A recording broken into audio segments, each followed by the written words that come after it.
So this morning I was reading almost the last chapter from Nisargadatta's I Am That. And sometimes it's just a couple of sentences that will totally blow my mind, and then I sit and I stare into space thinking about it. This sentence said, assertion is bondage. Denial is freedom. Assertion is bondage and denial is freedom. And when you, just those two sentences by itself, if you think about it, just for a second, let the words go in. Let the words go in and think about it.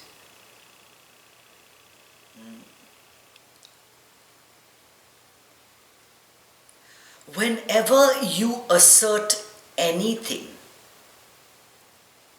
whenever you say loudly, you claim loudly that something is correct or is you.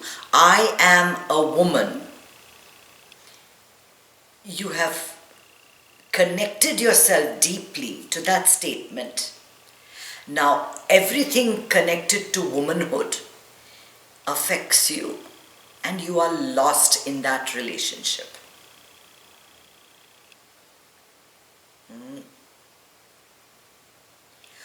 Whatever you assert in this world, whatever you stake your claim on, that is the Maya. That is the delusion. That is the false relationship.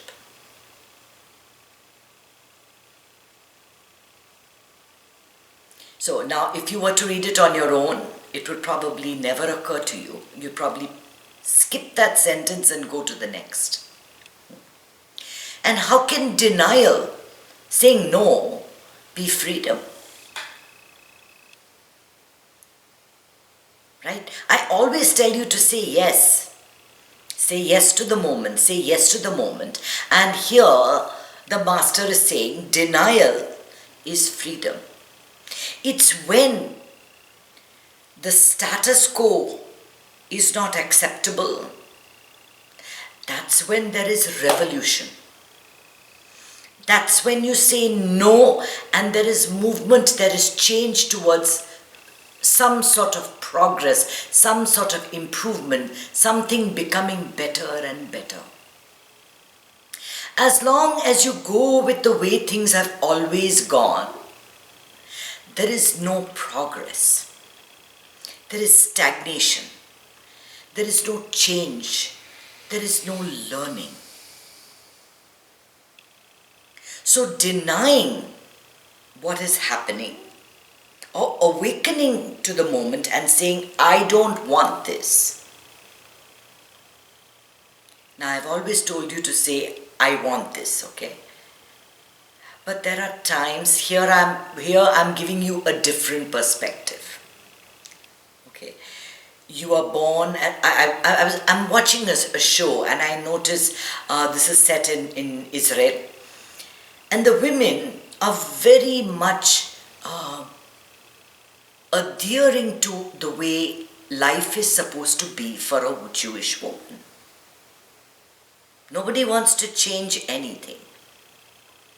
Nobody wants to move away. They want to maintain it exactly the way it was always maintained, where the woman has the children and takes, cooks the food and takes care. The men go and worship, right? So it's fine until somebody says, I don't want this. And that's when the change comes. Maybe not for the community. Maybe just in her life. Just in her life. The problem you notice that in South, especially here and during COVID, there was a lot of cases of domestic abuse that never came out. Because people were caught in their homes, unable to escape. And women tend to get into this mindset that it's okay, this is my life, this is how it has always been.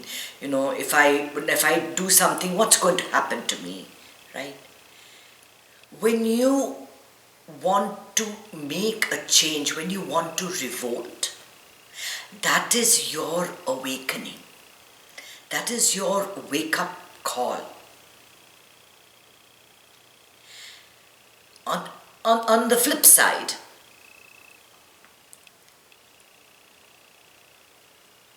freedom from the mind is what we are all craving. We don't want this attachment outside in our outer world. And as soon as we make assertions like, I'm a woman, this is my child, this is my husband, this is my family, this is my community, it's my country, it's my religion, right? As long as we're saying all these things, we are caught in a web.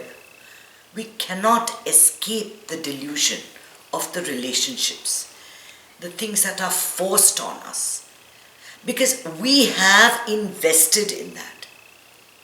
Once you realize that the escape from it is in denial, saying, I am not this, I am not that, I am not this, I am not that. I have a very nice meditation called Discard Your Hats. Try it.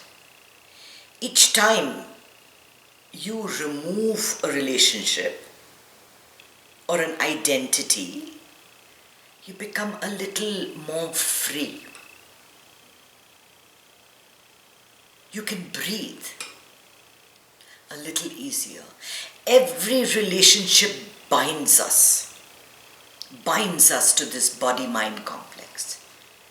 So the truth, especially if you look at it in Vedic terms, is always neti, neti, neti, neti, neti. It is not, you are not the body, you are not the mind, you are not the intellect, you are not the emotion, you are not... Okay, so what are you? That they don't tell you. They tell you what you are not. You deny the existence of the body. You deny the existence of the body. You deny the fact that I, Kanchana, am this body-mind complex. And already I am not the pain. I am not the heart attack waiting to happen. I am not the cancer. I am not the breathing difficulty. I am not the inability to climb. I am not the hip pain. Right? So much freedom. I am not the sleep or the lack of sleep, the walking or the inability to walk. I am not the fat or the thin person. The minute you realize that I am not this body-mind complex, I am not the body, already you feel lighter. Just by saying it. Just by saying it. And it's a step further to feel it. All the meditations are designed in this way to take you closer to what you are. And you can never really see the self. So it's like saying you are the light, you are the source of light. You are not an object. You are the source, you are the subject. That's what I'm trying to tell you. All you can see through your mind are objects, right? The body, the mind, the feelings, the thoughts. These are all objects that are rising in consciousness. How do you know it? You know it because you experience it every day. Every day you experience the body, you experience the mind, you experience different feelings. Sometimes you're sad, sometimes you're anxious, sometimes you're exhausted, sometimes you experience all of this. These are objects in your consciousness. Right? But if you're the subject, if you are the I, that is knowing all of this, how do you know it? You see, you have to try and release the need to know the source the God, the divine, as an object in your consciousness. But human beings, we cannot do that, right? That's why we create temples. We create churches. We create all these things because you can never know the subject. You can never, because you are that. But the mind is saying, no, no, no, no, no. This is not possible. This is not possible. I need to know it. But our Vedantic knowledge says, you know it. You know it because you are it. You get rid of one and the other and the other. We're so caught up, you see. But I am the woman, I am a lady, I am a Mexican, I am Indian, I am,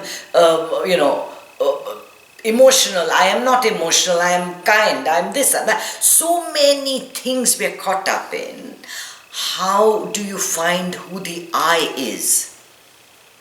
Because you're constantly thinking about the objects that are happening. The sadness, the happiness, the relationships, the things that are going around you. Now, once you eliminate all that, I get rid of the body. I get rid of the mind.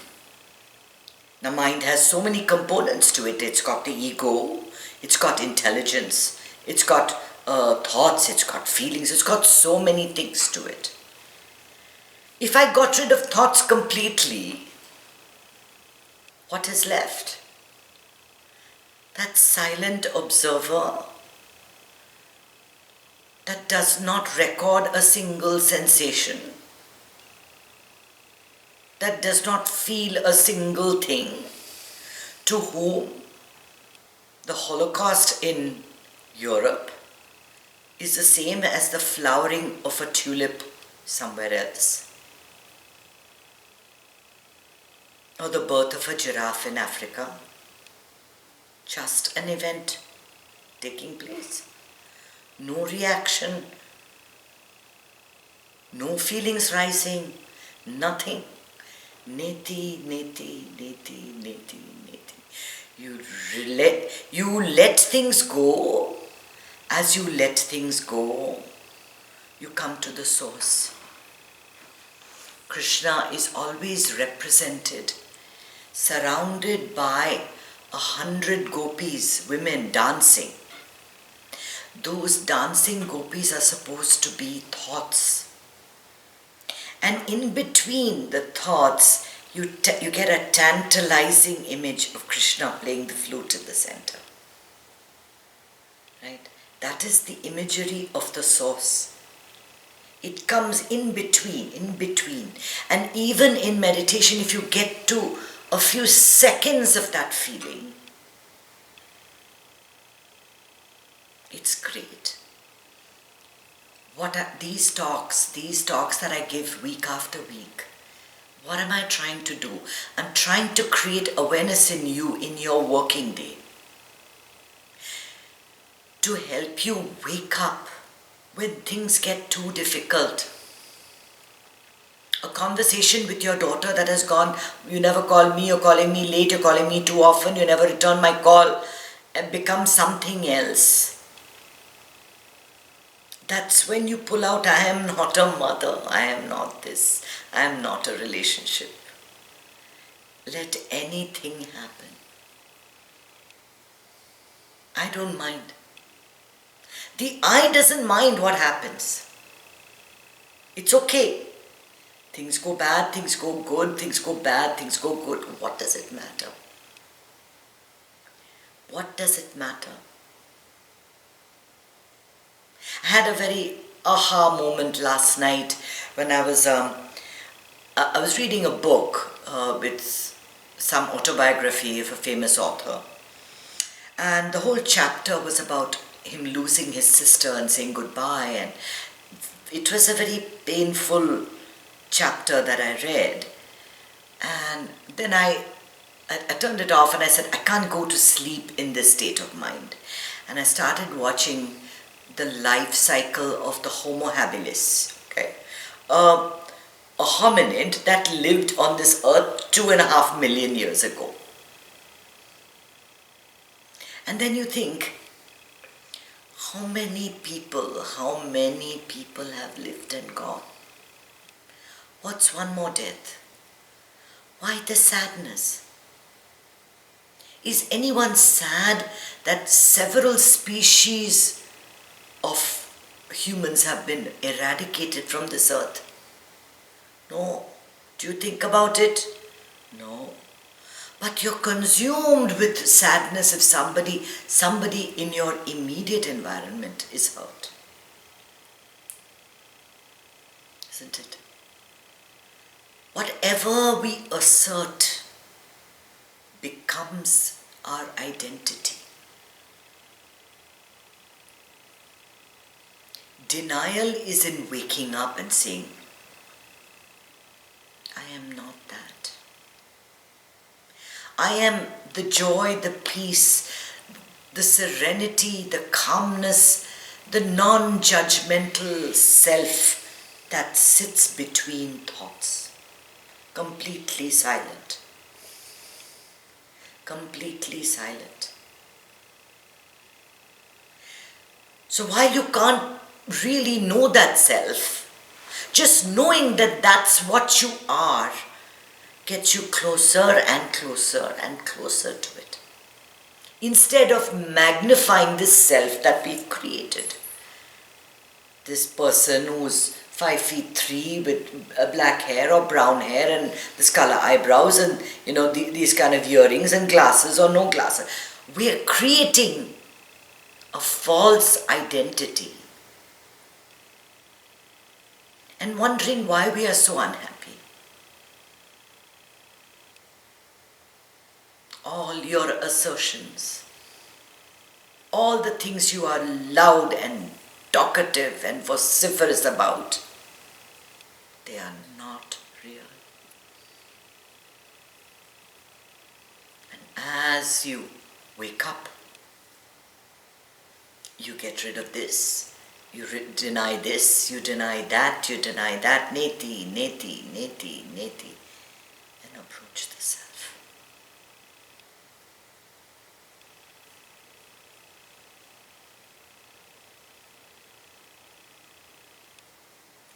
Shiva.